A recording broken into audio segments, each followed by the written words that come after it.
ગુજરાત પોલીસના કર્મચારીઓ અને અધિકારીઓ પબ્લિક ફ્રેન્ડલી રહેવા માટે સરકાર દ્વારા સૂચના આપવામાં આવી છે, ત્યારે વધુ એકવાર પોલીસની દાદાગીરી સામે આવી છે। મોરબીમાં પીસીઆર વાનના ડ્રાઈવરનો રોફ જમાવતો વિડીયો વાયરલ થયો છે। હળવદમાં રવુભા નામના 112 ડ્રાઈવરે રોફ જમાવ્યોનો વિડીયો વાયરલ થયો છે। બેકરીના બિલના પૈસા ઓછા કરાવવા રોફ જમાવ્યો હોવાની વિગતો સામે આવી છે। મોરબીના હળવદમાં પોલીસની 112 નંબરની વાનના ડ્રાઈવરે રોફ જમાવ્યોનો વિડીયો વાયરલ થયો છે।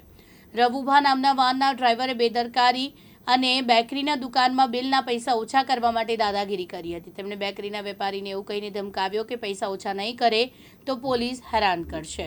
મારું નામ ધર્મેશ કાંજિયા છે। જયસોલ બેકરીમાં નોકરી કરું છું। શનિવારની સાંજે 3 જણા આવ્યા હતા। ચોકલેટની બધી વસ્તુ કરી લગ્નની સિઝનની વસ્તુ કઢાવી, પછી એને છેલ્લે ભાવ કઢાયો કે તારા મારા આટલા જ પૈસા લેવાના। પછી હું ડી સ્ટાફમાં હું પોલીસમાં તને ગમે ફિટ કરી દઈશ, કાલથી શેરીમાં વાહન ન રહેવા જોઈએ, આવી રીતે મને ધમકી દીધી છે। એ કે ડી સ્ટાફમાં આવ્યો હતો અને મને એમ કીધું કાલે વાહન નહીં રાખવાના, શેરીમાં બધી ધમકી દીધી હતી। અને જેમ મને આ દુકાનદાર આવો વહીવટ કરે છે તો નાના માણસ કેમ કરતા હશે આવી રીતે? તમારી શું માંગ છે? મને ન્યાય જોઈશે। મને ન્યાય નહીં મળે તો હું ચકસા જઈને ફરિયાદ કરીશ।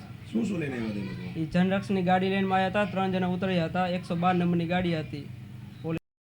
રોહિત પટેલ, દિવ્યાંગ ન્યૂઝ, હળવદ, મોરબી।